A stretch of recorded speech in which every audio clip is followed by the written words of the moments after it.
What is up, guys? I'm currently walking in the Century 21 building here. It's a real estate brokerage in Sault Ste. Marie, Ontario. I'm currently downtown, and we're about to do a very special podcast with a very special guest I've known for quite a while. Please stay tuned for this special episode, guys. Let's go. Okay, we're live. We're rolling here.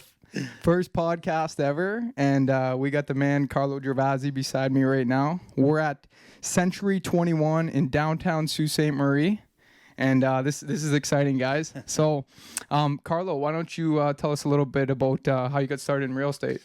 How I got started, I mean, I've always worked in sales my whole life. Obviously, as you know, I was in the car industry for a number of years, and I always played around with real estate. I've bought properties, flipped properties, and eventually got into bigger projects when it came to real estate. And I just found my heart wasn't so much in the cars anymore. Mm-hmm. And I don't know. I always had it in my head, one day I want to get a real estate license and just focus my energies on that. And I literally woke up one morning and I said it was time to pack in the automotive license and go back to school and get my real estate license, and never looked back since. Well, I could tell, what you've been doing, really successful with it. And it's been about, 10 years now or a little bit longer? No, 6. 6 years. 6 years, yeah. Wow, quite some damage for 6 years, I must say. Yeah, no, it's, again, it was a lot of learning for sure. I mean, a lot of people out there think, I'll just go get a real estate license and, sell a house and work a couple hours a week. I mean, you won't be successful in this business. No. And me, I'm the type of guy, I wear every listing on my shoulder. Mm-hmm. If my sign's in somebody's front yard, I don't sleep till the job's done. Mm-hmm. And I'm sure we know that. We both know that. I'm sure with your business you're the same way. Absolutely. I mean, that's the way I've always been with anything, for sure. But it seems a lot longer than 6 years, man. It seems like 25. It's been a little bit for sure. I thought it was close to almost 10 years, but now thinking about it, it was about 2017 roughly. No, was that not the year? Yeah, October 2017. Yeah. Yeah, because when Carlo came into the market, he came in hot. It was hot, and you made some noise quickly, which was great, and you were very successful with it from what everyone could see in Sault Ste. Marie and Algoma region as a whole, right? So well, I mean, I'm lucky because I'm born and raised in the Sault, right? Yeah, a lot of connections, well known, and great friends. I'm getting a lot of referrals. Mm-hmm. I mean, of course, and if you take care of people, the referrals will keep coming. Absolutely. It'll be more work for you, but as far as like the lead hunting and so forth, I'm very blessed. I don't have to do a lot of that. Mm-hmm. A lot of leads come to me. So you would say it's safe to say that you would put word of mouth over everything, over any sort of form of advertising, marketing. Sure. You believe in word of mouth like number one. Yeah, word of mouth is number one for sure. And you're only as good as your last sale. Yeah, I like that one. You gotta have that mentality too. And, that's true. I find myself, I'm a pretty busy guy.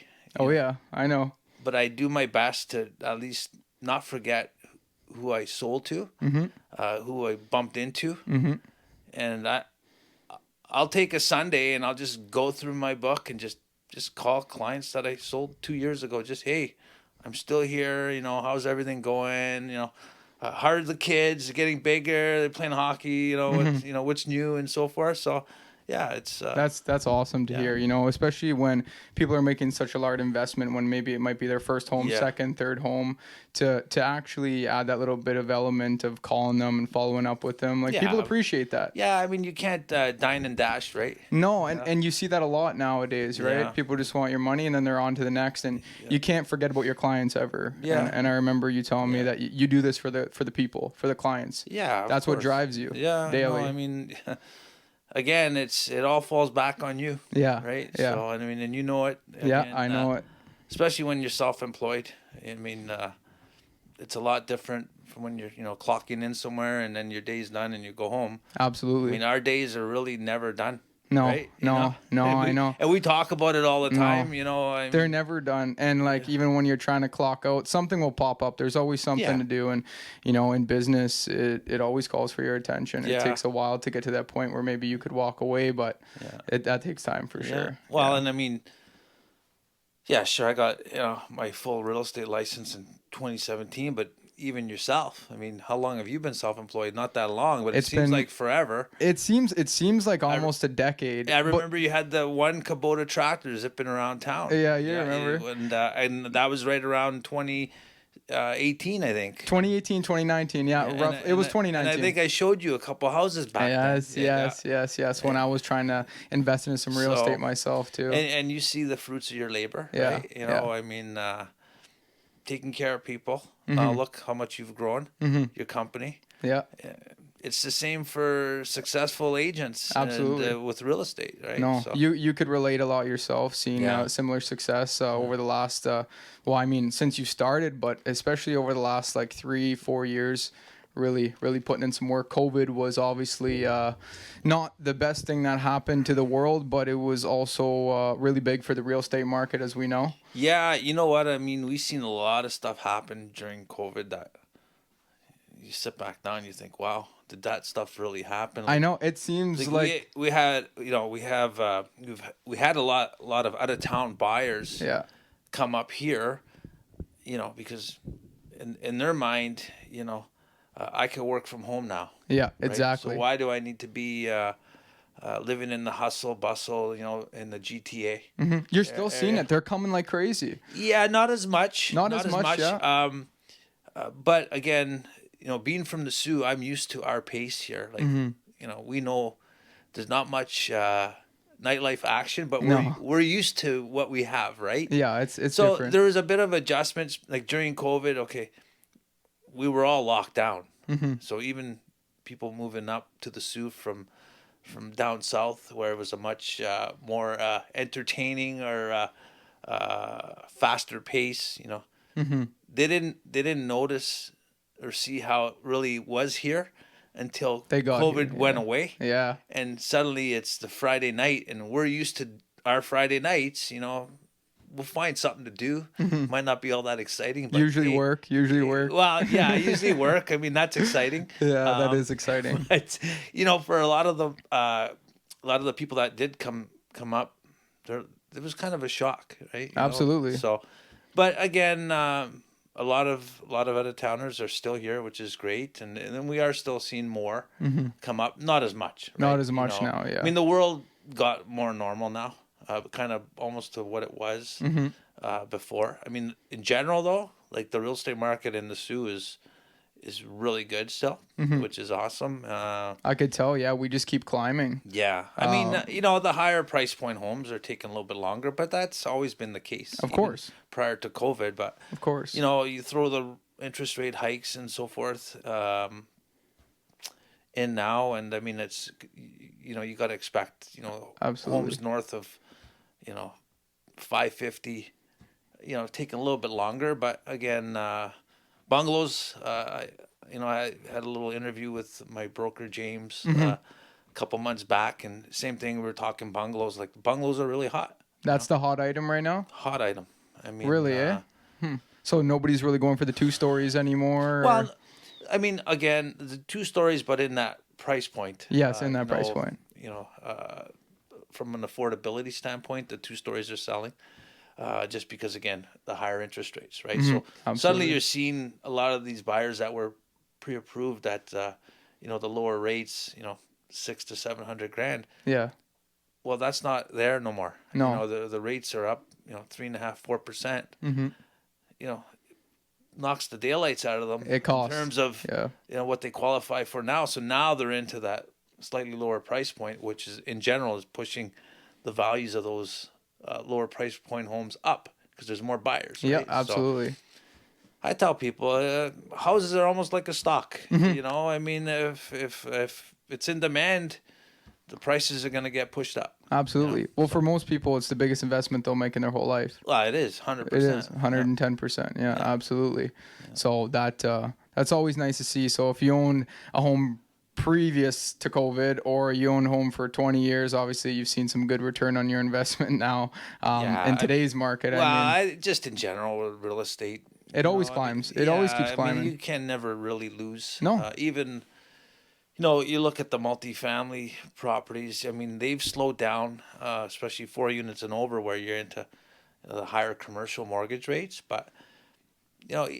I seen it, even 3 years ago when, fourplexes were starting to climb, and I'm thinking, holy smokes, wow. Like, you might almost be upside down in this. But you look now, they're ahead of the game. So you just can't lose with real estate. It's for the most part, a long-term play for sure. So no, I truly love the business. It's a great place to park money.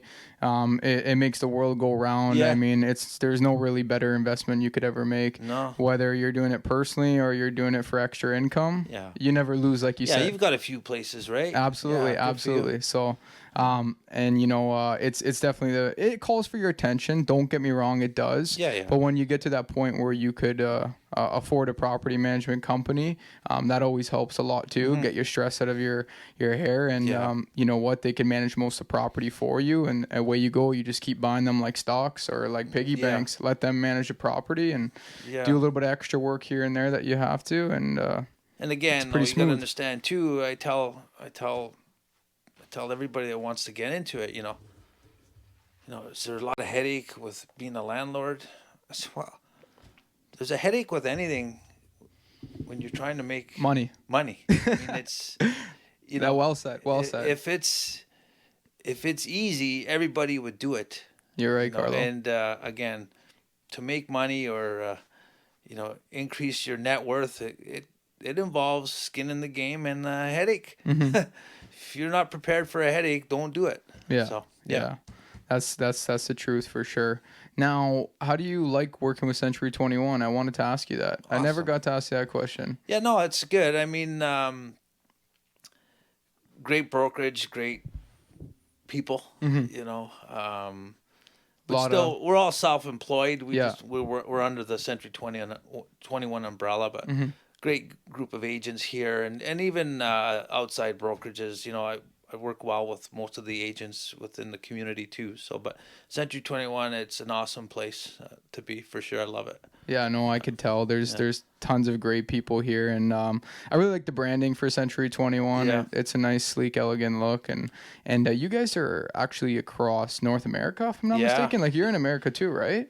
Oh yeah. We're big. I think Canada alone, we're 11,000 agents. Wow. Yeah.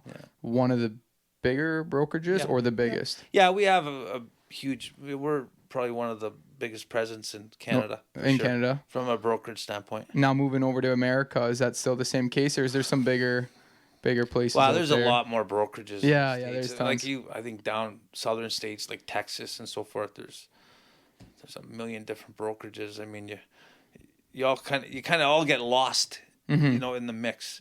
Up here, we know there's three main brokerages. Yeah, absolutely. You got the Century 21, of course. Absolutely. Remax. Exit's another big one. Well, here I don't know what much. In Sault Ste. Marie. Yeah. I mean, but down south, I don't know.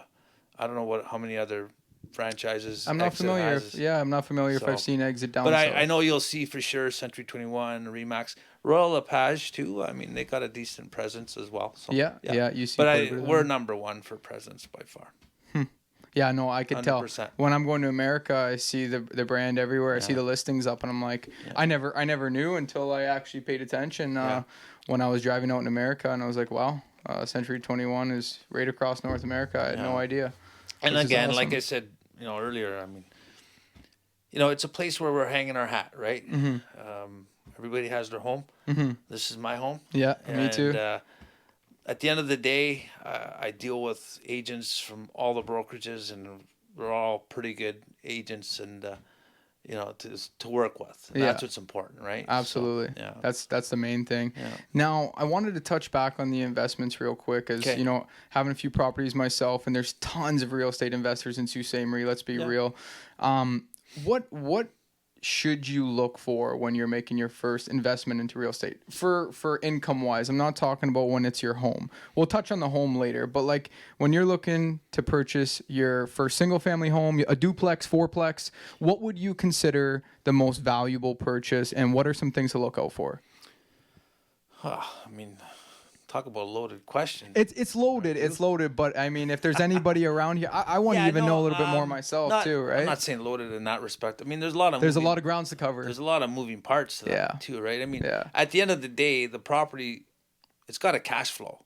Number one. You know, I mean, I see a lot of buys where I kind of sit there and say, okay, how's this cash flowing? But you know, every investor is different. Mm-hmm. You might have that investor with a pile of money sitting in the bank. And they'll do it for the long term. They'll do it for the long term. You know, when sometimes you sit back and think, well, I could just probably leave my money in the GIC. I know. Till maybe the rates come down and I can cash flow better on it. Mm-hmm. So again, I think it boils down to cash flow. You know, the property's got a cash flow and it's got to have good bones too. Yep. And it's always nice if you can get a property that has its own services. Yep. Like 2 power meters, 2 water. See, these are good things to know. Yeah. You know, I'm a little bit reluctant, especially a first-time buyer. First time. That's his only property is that one duplex where maybe everything's all inclusive. I mean, that can eat you up quick. Yeah. You know, and let's be honest. I mean, most tenants are pretty good, but you get a few of them there in the middle of winter, and the windows are wide open. Mm-hmm. But why? It'll cost you. Who's paying the utility? So you got to look at, you know, especially for a first-time investor, that's the stuff I would try to find for them. Something where everything's separate, tenant pays their own, and their monthly costs are limited to like property taxes, insurance, and maybe some just maintenance, right? Mm-hmm. You know, not utilities and those sort of costs. Very well. Making sense? Makes perfect sense to me. Now, when it comes to actual like rental income, say you buy your first single family home. Okay. I know it's not $200,000 for a single family home anymore, but let's use some basic numbers. And you want to follow the 1% rule, which you're familiar with, I'm sure. $2,000 in rent, and you bought the home for $200,000. Okay. Your rent's $2,000 that you're renting out, plus utilities.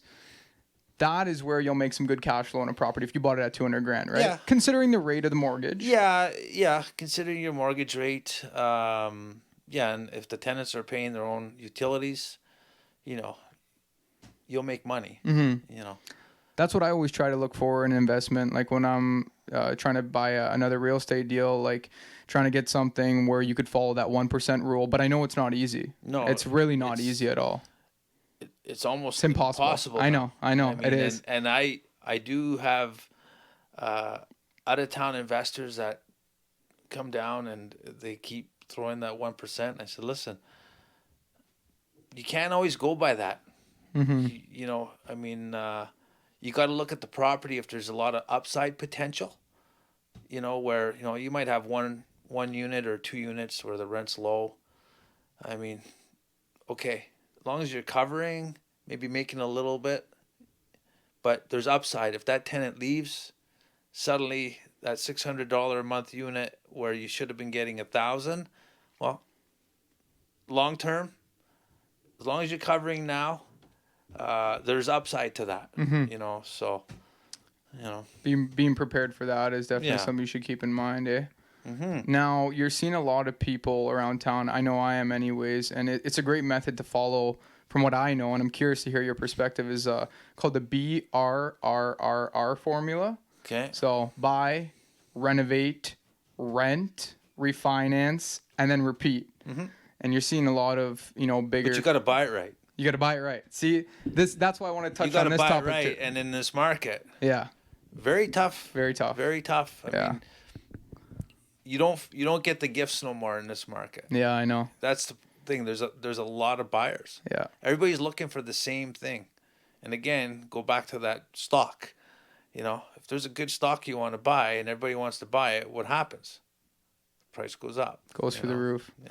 So purchasing would be the first point of the problem when you're trying to follow that formula. Yeah. Very much so. I could tell because it's definitely not cheap, and if there is any room to be able to bring up the rents and refinance that building, it's easier said than done, from what I could tell. Especially if you're going to buy like, let's say a fourplex in Ontario. 4 or 5 years ago, no problem. Yeah, but good luck getting the tenants out too, right? That's another thing to think about also. Yeah, I mean, you got to follow the...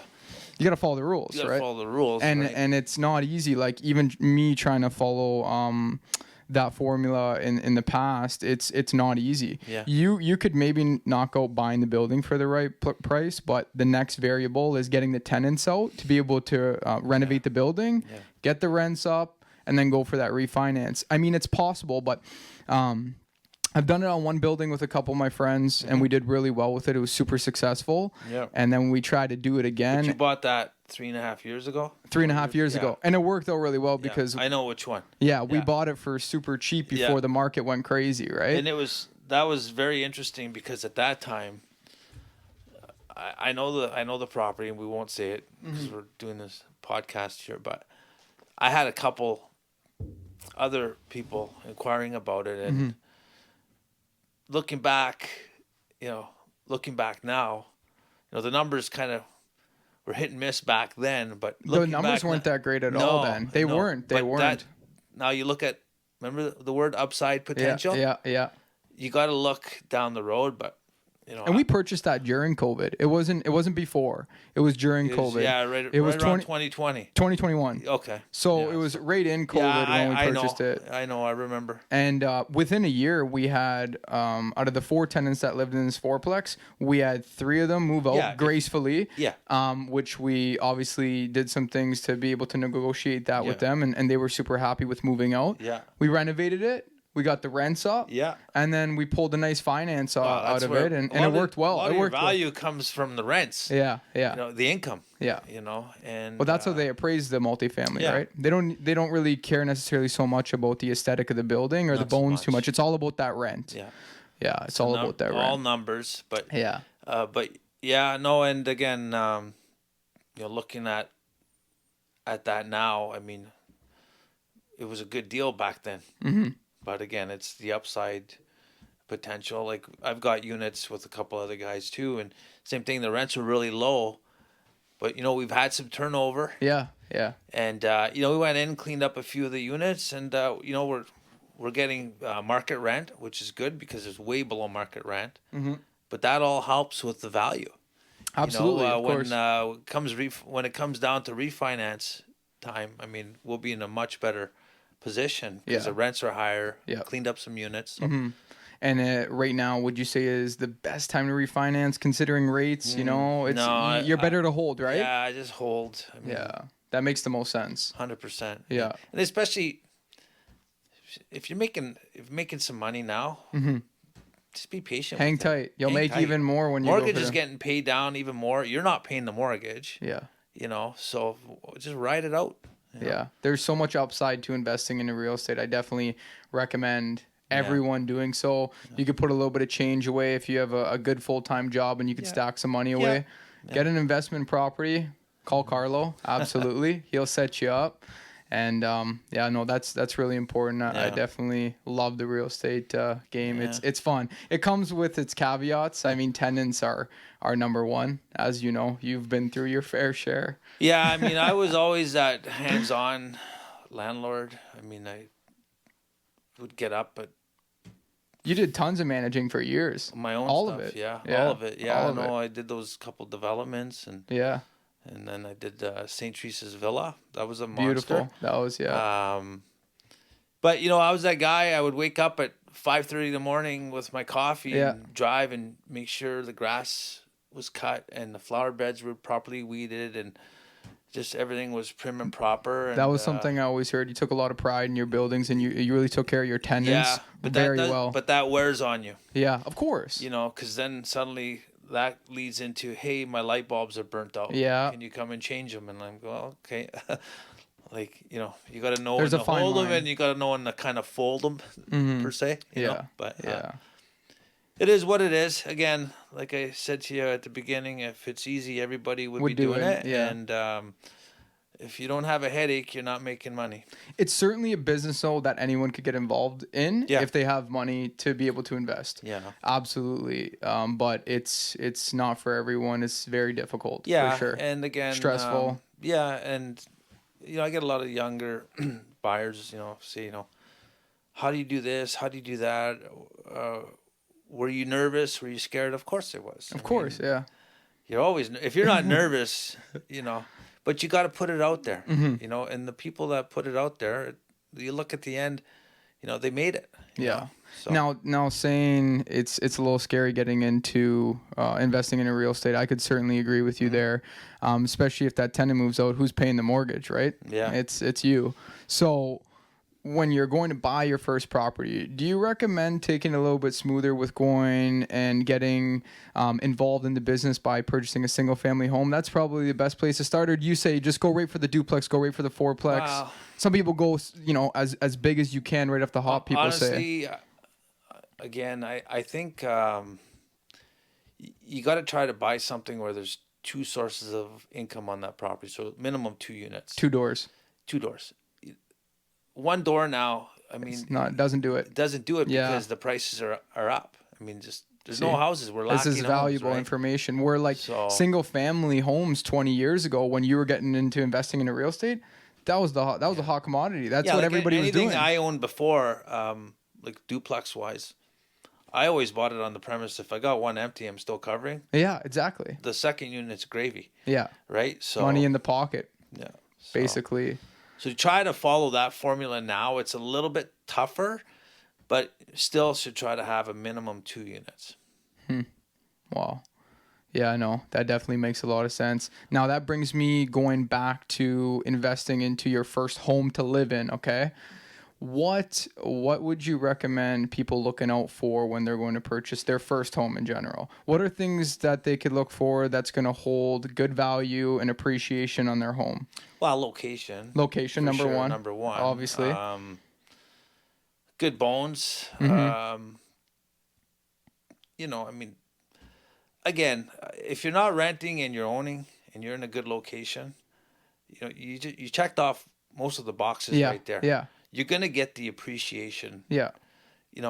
But even if the location's kind of sketchy, I'm finding now, there's some appreciation happening. Absolutely. And again, it's and a lot of that is from a lot of demand and little supply, right? Well, look at even like the West End. The West End's gone up in value like crazy. Huge. Like especially like A-Patch area. Yeah. Down where I'm living in the West End too. Like it went up in value like crazy. 35%. Is that the number, eh? That's roughly. The number. It looks about right. Yeah. Again, in my last little podcast with my broker Jamie. Yeah. I said it. I said you're not going to buy that semi in the A-Patch for $169 anymore. It's over. No. You're going to pay $240 minimum. Yeah. If it's decent. Yeah. So there you go. That's your 35%. Yeah. Believe it or not, actually, roughly 5 years ago, a good friend of mine purchased a place on Broadview. Yeah. Broadview Ave, right in the pre-patch there. Mm-hmm. Single family unit, semi, of course. Mm-hmm. And he was able to snag it for $115. Mm-hmm. $110. This was 5 years ago. Mm-hmm. I mean, now that same place is like about $240, $250, all fixed up and done. Yeah. I mean, there was a little bit of work to do to it, but not much. Yeah. So it just really shows you what the real estate market did. Yeah. It basically doubled in the last 5 years. But even your bungalows have followed suit. I mean, everything's up. Everything's up. So. No, I was just kind of more pointing towards like, say for example, you go and buy your first home. What are things to look out for that might be a problem down the road? I'm talking about like a used home that's been around for 20, 30, 40 years. Things that people might want to know before going to buy their first house, and then they end up with a bunch of issues. I mean, you're gonna look at the electrical, of course, furnace, roof, foundation. Block. That's the biggest one. Poured concrete. Was there any work done in the house structurally? Mm-hmm. Has there been any alterations done to the home where you may have compromised structure? Mm-hmm. There's a lot of things to look. Windows. And you go through this with everyone, of course, when they go see the home. I don't. I don't go and show houses as an inspector because I'm not a home inspector. Of course. You know, I mean, people can hire a home inspector Yeah. when the time comes, but But if you don't, I know enough just from my experience. You know, I could easily have that home inspector license and for do sure. it fantastic, For but sure. I won't do both. No. You know, but I know going into a house for the most part, I can point stuff out to Yeah. help guide my clients. Yeah. You know, look, you know, like cracking over here, that's kind of common. You know, like I can point stuff out that, you know, maybe this is a maintenance item. Don't panic. You know, it's very common that this can happen or that can happen, but I won't go around and do a home inspection. No, you of know, course not. But You don't want to put your word on something. overall, I think you know, a buyer's got to be conscious of, you know, for sure the bigger ticket items. You know, Yeah. Furnace, electrical. You know, your windows, your roof. Yeah. But again, depends on their budget too. I mean, if you're shopping under 200K, you got to expect that those are going to be items that probably going to need some attention. Yes. So, you know, You're going to be spending some extra money, guaranteed. That's right. And you know what? I've been on you know on showings with clients where, you know, maybe it's the first house they've seen, and you take them through, and they're like, oh wow, you know, got to do this, got to do that. I know, but it's 189 grand. You know, if you want a home that doesn't need that attention, you know, you're going to be 300 plus. So, you know, got to weigh it out, right? Yeah. Yeah. Yeah. So Have you ever brought a client through a property and you didn't feel comfortable with even letting them stay for too long, where you're like, hey, let's go to the next. I got some other places you could see. I don't want you purchasing a place like this. Because I remember when we were first looking, when I was trying to get my first real estate investment, there was some iffy ones, and then you brought me to some nicer ones, and you really tried to guide me into buying the right home that was going to give me the best ROI long term. Yeah. And I remember that, you know, so I just was curious if you run into that sometimes, because I know there's some beat up homes around town, like anywhere. Yeah, like anywhere. And again, a lot of the beat up homes now are all redone and they're beautiful homes, right? So again, but I've taken clients through, and as fast as we walked in, you knew that, okay, it could be a potential money pit here. And especially with the first time buyer, I mean, most first time buyers, they don't have a lot of money to really be faced with an emergency situation, right? So, but yeah, of course, I've been in quick and out pretty quick. Yeah, absolutely. Yeah. So. Now, that's funny.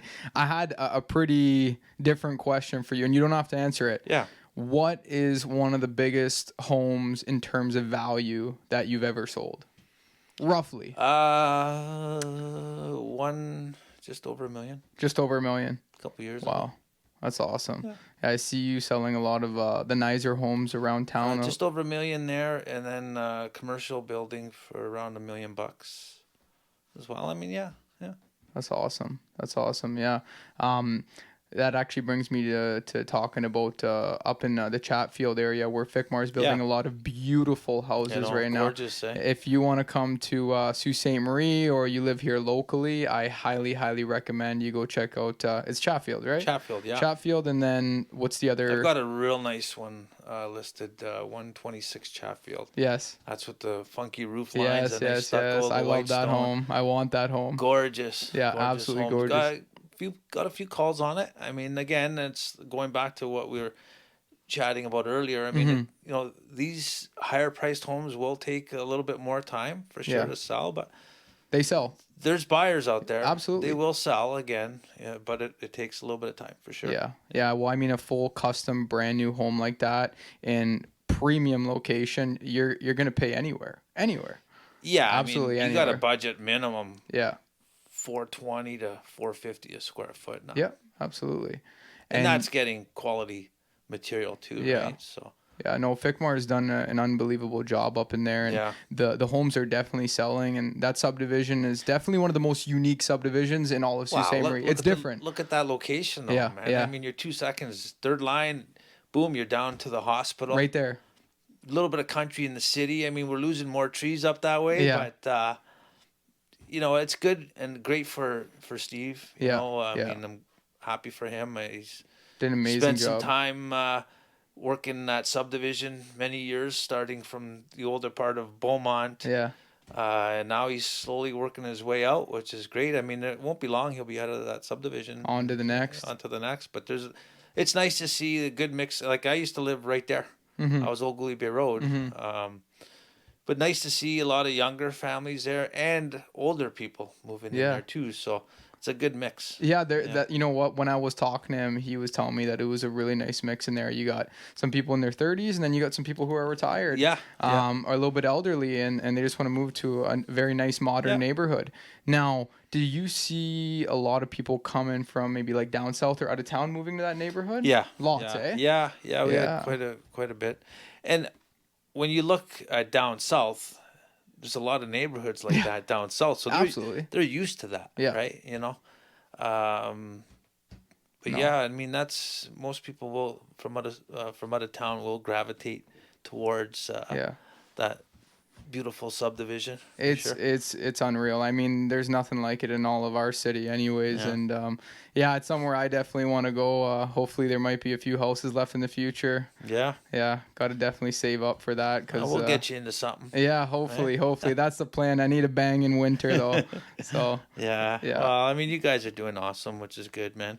Thank you. Just keep doing what you're doing, for sure. I mean, I see your signs everywhere. Mm-hmm. You know, I mean, signs sell. Mm-hmm. You know? I appreciate a lot of the business that you've given to us as well. Tons of business. Tons of good word of mouth that's came from you and some people that are close to you, and I really appreciate that also. No, it's good, man. That's good. I got two more questions. Sure. Yeah, it's fine. Two last, and then I'll let you go because I know you're busy.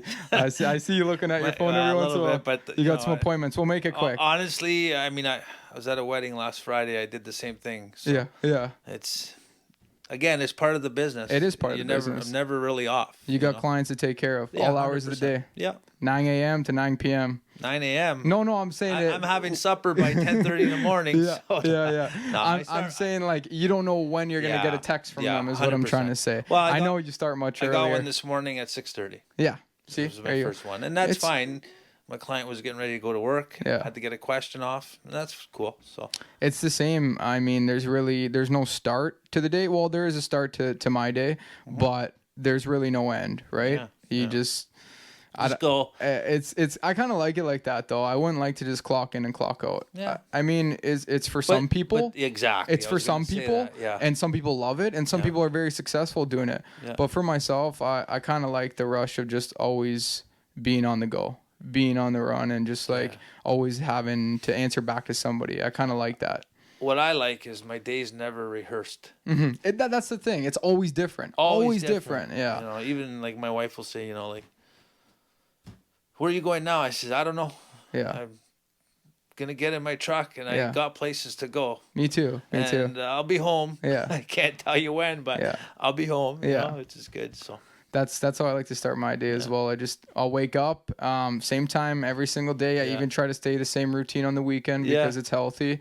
And even if I got nothing to do, which isn't too often, I'll find something to do. Mm-hmm. Being in business, there's always something to do. Yeah. And I like keeping busy like that. I just same as you. Same as you.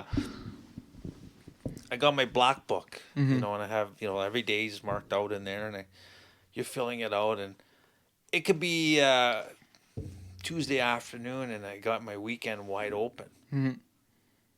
You know. But by Thursday, suddenly I creeped into Saturday with some appointments. And by Thursday morning, I'm into Sunday. Mm-hmm. So it's interesting. Yeah. Like I said, and that all goes back to nothing being rehearsed. Yeah. You know, every day something comes up, or it's interesting. No, I know. There's definitely very far and few people I know that work as much as you do. That's facts. There's tons of people out there, but I'm talking hours. I see you moving all the time. Yeah. I mean, I drive here. I'll go for a dinner on a Friday night. It's 8 p.m. and you're still parked here. My truck's here. But you know what? I mean, I'm lucky because you know, my wife doesn't complain. Yeah. She understands. I know you got a good wife. No, but she understands. And that's like a lot of young agents, and I don't want to get kind of off topic, but it's a good conversation. But a lot of young agents coming into the business, I'll talk to them and I'll just tell them this isn't 9 to 5, man. If it's 9 to 5, if you think it's 9 to 5, go get that job at Home Depot or Canadian Tire, or just go work somewhere else, because it's not 9 to 5. And if you don't have a partner that understands that, sometimes you're not going to be home for dinner. You're working. You're going to have a real challenge, right? Yeah.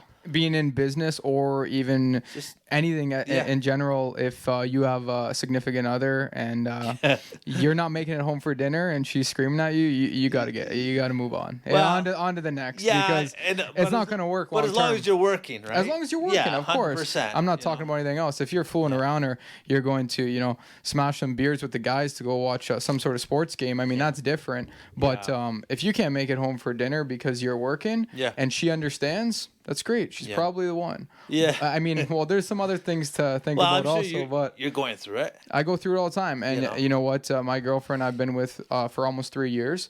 So we have a pretty serious relationship. And I could work 24 hours straight. And I do in the winter. Yeah. Like when it snows, we'll go. I've went over 24 hours. Yeah.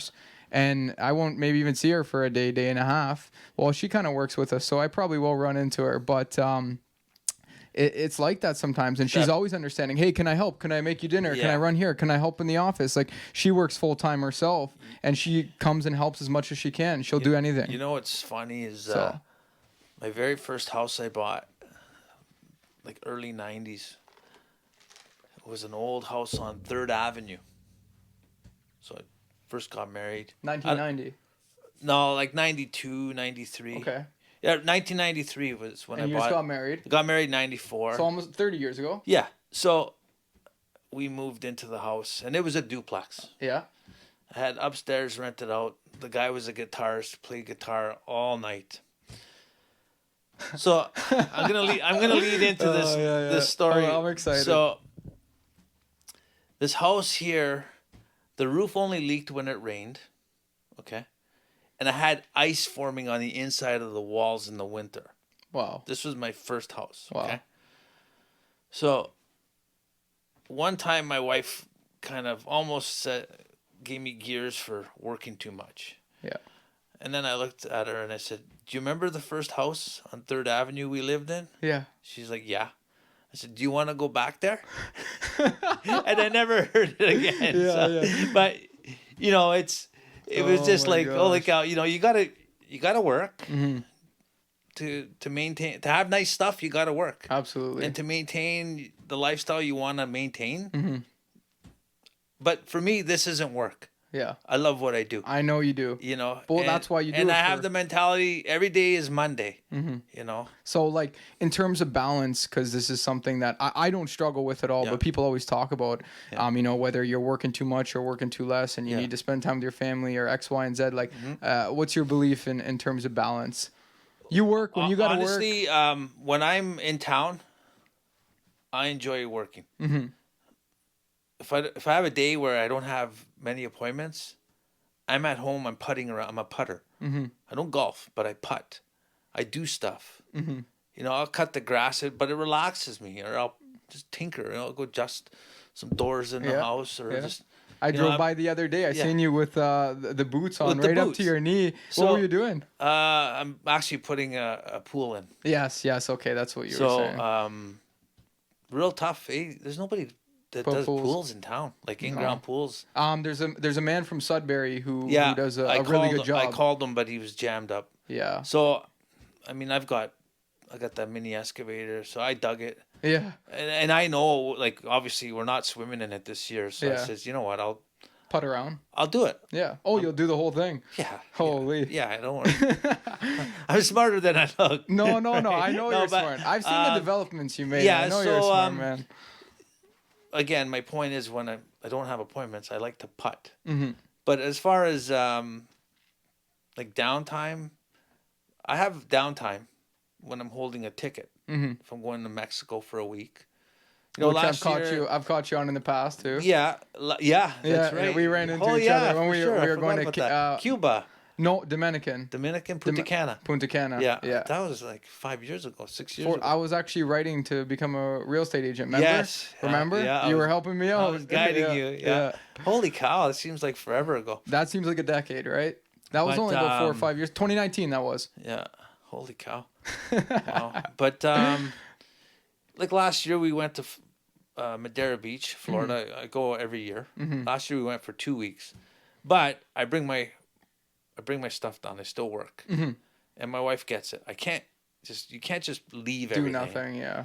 So, and usually when I'm away, I'll put together a couple of deals, and I'm still able to communicate with my clients. Yeah. And I have agents that'll cover if there's any showing requests, and most of my clients are good. They understand you gotta have a vacation once in a while. Yeah. So And you enjoy your trip more doing that, just because you're keeping the momentum, you're keeping the ball going. I know you can't just wake up and just lay on a beach all day long. No, and I have a routine. Like Yeah. we rent a nice condo down there on the beach, and my wife knows. In the morning, I get up, coffee, a laptop, and I'm working for a couple hours. And we'll go maybe to the mall, come back for lunch.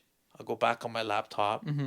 They'll go down to the beach. I get bored. I'm not good at sitting still too long. Yeah. I'll just get up and go walking somewhere. Yeah, but, me too. Me too. I'm the same way. First time we went down, I had a car rental, and I would just get in the car and drive up the coast like Shawshank. Remember when he when he escaped from prison and he was driving down? Same Keep thing. the mind going. I would just go. My wife would text me, "Where are you?" I said, "I'm miles away from the condo. I'm okay though, right?"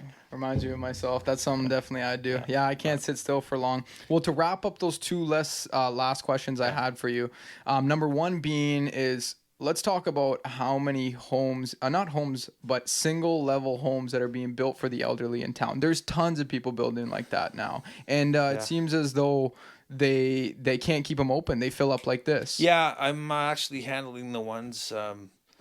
like I stopped all building. Hey, I'm not doing any more. But you built tons yourself. I did. Yeah, I know. It's hot right now. I think I pretty much started that trend in I would say 2014. I would say I did the 19 on Connaught. Yep. And then I did Elmwood, and then we did St. Teresa's, and I had a couple partners in all those projects. Great people, but I'm taking so. I kind of became the go-to guy for these units. Because you built so many. Yeah, so people call me looking. I know. I remember talking about and then I leased out all the units for the boys at St. Anne's. Yep. And then Steve did those beautiful ones on Donna Drive. That's what I mean. They're coming up everywhere. I leased them out, helped Steve with the leasing, and now we've got those ones on East Balfour. There's 9 units there. Yep. I only got 3 left. Mm-hmm. And your parents are going. Yeah, they're gonna go into there. I forgot about that. So and then there's I think 5 unit going up on Wright Street, which is probably gonna help the boys lease out those units too. So I got a good list of people looking for those type of units. And people got plans to build even more of them, from what I've heard. Yeah, with a few people talking about it. Look, at the end of the day, we do have an aging population. That's what I'm saying. It's great if you. I mean, it's more than just money. You need more than just that to do these developments, but. It's wise, very wise, and they're successful. Yeah, I look at it from like an investment and rental standpoint. Like, you're not going to get a better tenant than the elderly. They're going to take care of the place like it's their own. Well, you got to understand, those tenants that you're renting to, they were homeowners. Yeah, and most of them were in their homes for 60 years. Okay, there we go. But you, as a landlord, you got a standard to uphold. Mm-hmm. You got to make sure when something breaks, it's got to get fixed fast. Mm-hmm. You got to make sure that the driveways are done for them, the grass is cut, everything's got to be manicured. Remember, like I said, I would drive through my developments and check. And if the grass cutting guy didn't get there and should have been there, he's getting a call. I don't care if it was 6:30 in the morning. Where are you? So a little bit more responsibilities with them because you have the elderly in there. But I mean, your places stay mint. They stay beautiful. Well, they don't get damaged. But at the end of the day, it's your investment too. So why wouldn't you, right? Yeah. But I'm a firm believer that you're gonna obviously have to charge.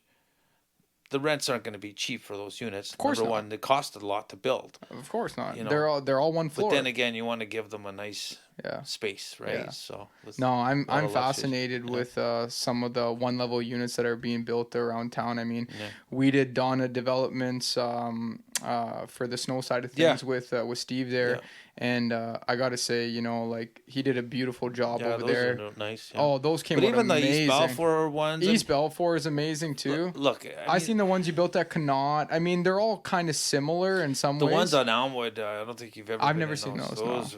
Those were actually, wow. Yeah. Those were one of my favorite for sure. So there's only. They were bigger. They were even bigger units. They're like 1,200 square feet, 1,250 square feet. And that's fully occupied. Yeah. So if there's anybody looking for, you know, slab on grade, nice home to move into, to rent, of course. Yeah. More gauge for the elderly, but you still put youth in some of these units, right? Like some 30, 40-year-olds, or is it just for elderly? You can't mix the tenancy okay, there. It good to know. doesn't work well. Good to know. So what is it like? What's the benchmark? 60 and up? No. 55 and up. 55 Kids are gone, you know. Kind of the retired age and up. Yeah, 100%. And, you know, the good thing with that is with me kind of quarterbacking that end of it, I pick up homes to sell for these tenants. And it's good because I can quarterback the sale with the move-in date. You know, I kind of have my hand on the pulse for everything. Mm-hmm. You know, so if there is a potential delay, I know I can work it with my listing. You know, so I'm, you know, not inconveniencing anybody, right? Yeah. You know, so I had one scenario where a different agent handled the sale and didn't listen to the fact that we are delayed, and unfortunately that person was homeless for 2 weeks. Yeah. But that's where, again, if I have my hand on the pulse, I know enough about construction and where things are going to land and timelines pretty good, so I can help with closing dates and that too. So a lot of experience there. So only 3 homes available, and this is on East Balfour, correct? I've got it. And they're already filled? Pretty much. Well, just maybe if anybody's watching. Just again, I forward think. I know the stage of where it's at. Yeah. And I know when I should be kind of reaching out to people that are going to want these units. Yeah. I don't want to reach out too early because I'm going to get a lot of questions asked. And until I see it, the framing happening and the wiring. You've been through it. Yeah, exactly. then I can say, okay, you know what? You're 4 months out. You know. But it's too early yet. Yeah. But I have a list. So you have some people lined up that you think will take it. Yeah. Yeah, just in case if there's anybody watching. I know they're a hot commodity right now. Yeah, I mean they got my number. I just add them to the list, and I tell them, you know what, I got people ahead of you, and I'll go through the list, and if it becomes available, you'll get a call. Yeah, in terms of development, it's definitely the most wisest thing I'm seeing a lot of builders and real estate investors do right now. It's cool. It's definitely cool. We'll wrap this up though real quick. The last and final question, super easy and simple. How many homes have you sold total? Do you know roughly? Have I sold? Yeah, total. Jeez. Yeah, have you ever added those numbers up? No, I didn't add them. No, I'd be curious to know. Probably. Like if you just had to ballpark, even if you were down a bit or up a bit, like just roughly 600. 600 homes. I'm thinking somewhere around there. And only 7 years 600 roughly. deals roughly, yeah. So about 100 a year. Yeah. Oh, you know, the last year I did 160 deals. Holy. And then the year before I was about 172. Like again. Wow. This that's year, a lot, though. That's volume. This year, I mean, especially with supply issues, a little bit less, but doing good. Yeah, still doing good. Yeah. Well, that's amazing to hear. Yeah, I mean, even anywhere up above 100 is crazy to think about. To be honest, you know, that's quite abnormal for realtors. So, but again, I'm blessed. You put the hours in. Yeah, but again, word of mouth referral, the name you've 100%. Built. I mean, all these things compound. That's all work. Yeah, it's work. In the end of the day, it's what it stems down to. And no agent's gonna tell you that. Yeah. You know, they just wake up and they're gonna be able to do 100 ends. Yeah. It doesn't work that way. Yeah. That's amazing. Well, I know you got to go, but for the audience watching, if you're interested in investing into real estate or buying your first home, please call Carlo Gervasi at Century 21. He'll fix you up, I promise. I appreciate it, man. It was a pleasure. It was a pleasure. Thank you so much. Pretty cool to do, man. Something different. Something different. Yeah. This is actually the first one too. So we'll remember this when we look back in 10 years. Yeah, I'll be a lot more grayer. Thank you, Carlo. Okay.